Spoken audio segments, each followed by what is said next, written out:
এই শহীদরা রক্ত না দিলে ইউনূস আজ জেলে থাকতেন, বলছেন ফুয়াদ। আমরা কোনো যুদ্ধের মধ্যে জড়াতে চাই না, বলছেন ফখরুল। জনগণ ভোট চাইছে না, কিভাবে বুঝলেন ডক্টর ইউনূসকে খসরু। এবং সর্বশেষ জানাবো, অস্তিত্ব রক্ষায় পারমাণবিক অস্ত্রের হুমকি, ভারতের সামরিক আক্রমণ আসন্ন, পাকিস্তানের প্রতিরক্ষা মন্ত্রী। এতক্ষণ শুনছিলেন সংবাদ শিরোনাম, এবারে বিস্তারিত। তবে তার আগে অনুরোধ থাকবে আমাদের চ্যানেলটি সাবস্ক্রাইব করে বেল আইকনটি ক্লিক করুন।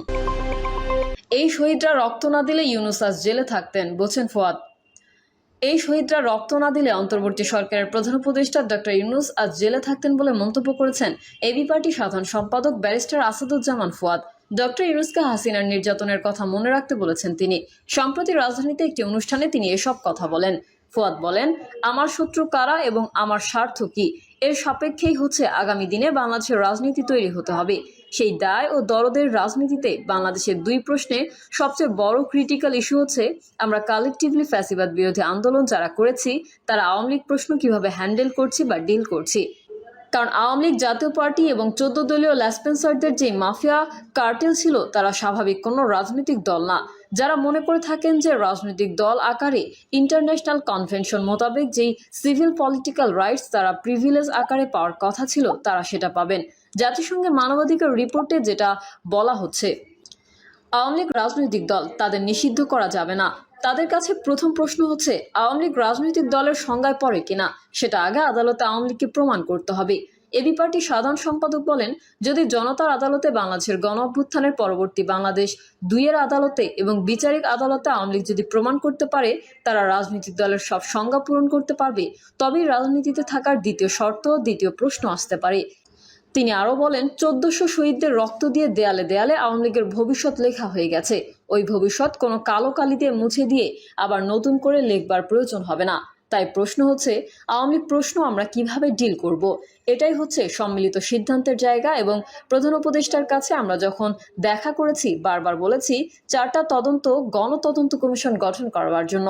তার ভেতরে আজকের ইনকিলাব মঞ্চ যাদের কথা বলছে, যাদের দাবি নিয়ে আজকে হাজির হয়েছে, তাদের প্রত্যেকের ব্যাপারে আমরা বলেছি শাপলা গণহত্যার জন্য গণতদন্ত কমিশন করতে হবে, পিলখানার গণহত্যার জন্য গণতদন্ত কমিশন করতে হবে। কিন্তু আমরা দুঃখজনকভাবে দেখলাম, পিলখানা থেকে দায়িত্ব এড়িয়ে একটা প্রজ্ঞাপন দিয়ে যে কমিশন দেওয়া হয়েছে তার ক্ষমতা খর্ব করা হয়েছে।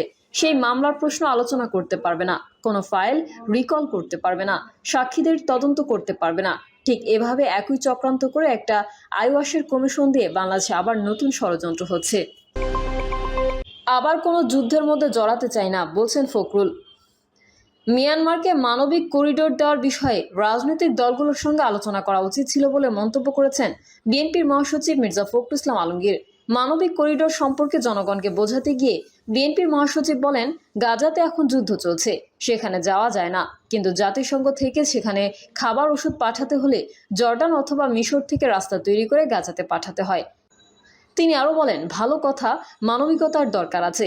আমার কথা হচ্ছে, আজকে বাংলাদেশকে ওই জায়গাতে পৌঁছাতে হলে যে বাংলাদেশকে একটা হিউম্যান প্যাসেজ দিতে হচ্ছে, এটা অনেক বড় সিদ্ধান্ত। এই সিদ্ধান্তের সঙ্গে আমাদের স্বাধীনতা, সার্বভৌমত্ব ও ভবিষ্যতে এই অঞ্চলের শান্তি শৃঙ্খলা, স্থিতিশীলতা জড়িত। সরকারের উচিত ছিল, দায়িত্ব ছিল বিষয়টা নিয়ে সব রাজনৈতিক দলগুলোর সঙ্গে কথা বলা। তারা এটা না করে এককভাবে সিদ্ধান্ত নিয়ে নিচ্ছে। মানুষকে সাহায্য করার বিষয়ে বিএনপির কোনো আপত্তি নেই উল্লেখ করে মির্জা ফখরুল বলেন, কিন্তু এটা হতে হবে সব মানুষের সমর্থনে। আমরা আরেকটা গাজার পরিণতি হতে চাই না, আমরা যুদ্ধের মধ্যে জড়াতে চাই না, এখানে এসে অন্য কেউ গোলমাল করুক তা চাই না। একে তো রোহিঙ্গা নিয়ে সমস্যায় আছি। জনগণ ভোট চাইছে না, কিভাবে বুঝলেন ডক্টর ইউনূসকে খসরু।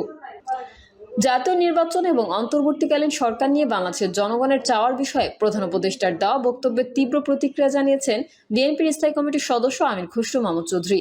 দেশের পরিস্থিতি দেখে জনগণ অন্তর্বর্তী সরকারকে এখনো ভালো সমাধান মনে করছে। তারা অন্তর্বর্তী সরকারের বিদায় চাচ্ছে না এবং নির্বাচন নিয়ে তারা দিচ্ছে না। ডক্টর মোহাম্মদ ইউনূসের এই বক্তব্যের সমালোচনা করে পাল্টা প্রশ্ন রেখে আমির খসরু বলেন, জনগণ ভোট চাইছে না তা আপনি কিভাবে বুঝলেন। প্রধান উপদেষ্টার প্রতি ইঙ্গিত করে বিএনপির জ্যেষ্ঠ নেতা আরও বলেন, কোনো মহামানব এসেও ভোট ছাড়া গণতন্ত্র প্রতিষ্ঠা করতে পারবে না। বিএনপি সহ প্রায় 50টি রাজনৈতিক দল ডিসেম্বরের মধ্যে নির্বাচন দাবি করেছে।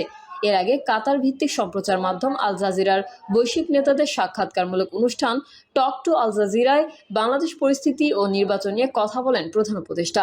গতকাল রোববার Mohammad Yunus real reform or just a new ruling class in Bangladesh শিরোনামে এই সাক্ষাৎকারটি আল জাজিরার ওয়েবসাইটে প্রকাশ করা হয়।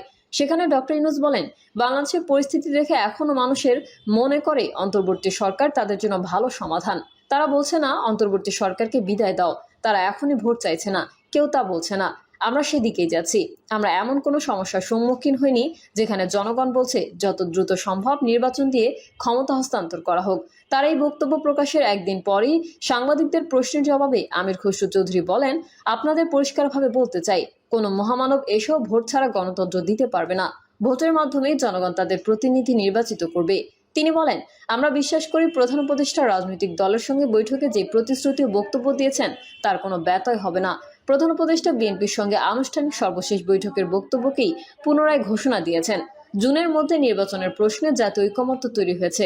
আমির খসরু আরও বলেন, আমরা ডিসেম্বরের মধ্যে নির্বাচন চাই।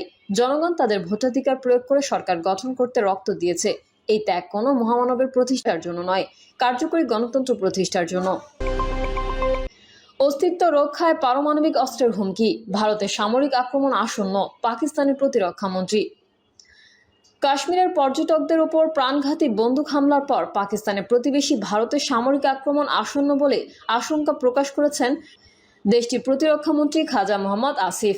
পারমাণবিক অস্ত্রধারী প্রতিবেশী দুই দেশের ক্রমবর্ধমান উত্তেজনার মাঝে সোমবার এই আশঙ্কা প্রকাশ করেছেন তিনি। একই সঙ্গে অস্তিত্ব রক্ষার প্রয়োজনে পারমাণবিক অস্ত্র ব্যবহারের সম্ভাবনার কথাও জানিয়েছেন তিনি। গত মঙ্গলবার কাশ্মীরের পেহেলগামে বন্দুকধারীদের হামলায় 25 ভারতীয় ও এক নেপালি নাগরিকের প্রাণহানি ঘটে। এই হামলার ঘটনার পর হিন্দু সংখ্যাগরিষ্ঠ ভারতে ব্যাপক ক্ষোভের সূত্রপাত হয়েছে। পাশাপাশি মুসলিম সংখ্যাগরিষ্ঠ পাকিস্তানের বিরুদ্ধে সামরিক পদক্ষেপ নেওয়ার দাবিও জোরালো হয়েছে ভারতে। কাশ্মীরের দশকের পর দশক ধরে স্বাধীনতাকামী বিচ্ছিন্নতাবাদীদের পাকিস্তান সমর্থন দিয়ে আসছে বলে অভিযোগ করেছে ভারত। হিমালয় অঞ্চল লাগোয়া ব্যাপক বিতর্কিত এই ভূখণ্ড নিয়ে প্রতিবেশী দেশ দুটি অতীতে দুবার যুদ্ধ করেছে। সোমবার ইসলামাবাদে ব্রিটিশ বার্তা সংস্থা রয়টার্সকে দেওয়া সাক্ষাৎকারে পাকিস্তানের প্রতিরক্ষা মন্ত্রী খাজা মোহাম্মদ আসিফ বলেছেন, আমরা আমাদের বাহিনীকে আরও শক্তিশালী করেছি, সুতরাং এখন সামরিক আক্রমণ আসন্ন। সুতরাং এই ধরনের পরিস্থিতিতে কিছু কৌশলগত সিদ্ধান্ত নিতে হয়। আমরা সেসব সিদ্ধান্ত গ্রহণ করেছি। তিনি বলেন, কাশ্মীরের ঘটনাকে কেন্দ্র করে পাকিস্তানের বিরুদ্ধে ভারতের হুমকি ধামকি বাড়ছে। পাকিস্তানের সামরিক বাহিনী ভারতীয় হামলার সম্ভাবনা সম্পর্কে সরকারকে অবহিত করেছে। ভারতের এই আক্রমণ আসন্ন বলে মন্তব্য করলেও এ বিষয়ে বিস্তারিত আর কোনো তথ্য দেননি তিনি। কাশ্মীরের পেহেলগামে বন্দুকধারীদের হামলার পর ভারত ইতোমধ্যে 2 সন্দেহভাজন হামলাকারীকে পাকিস্তানি বলে শনাক্ত করেছে।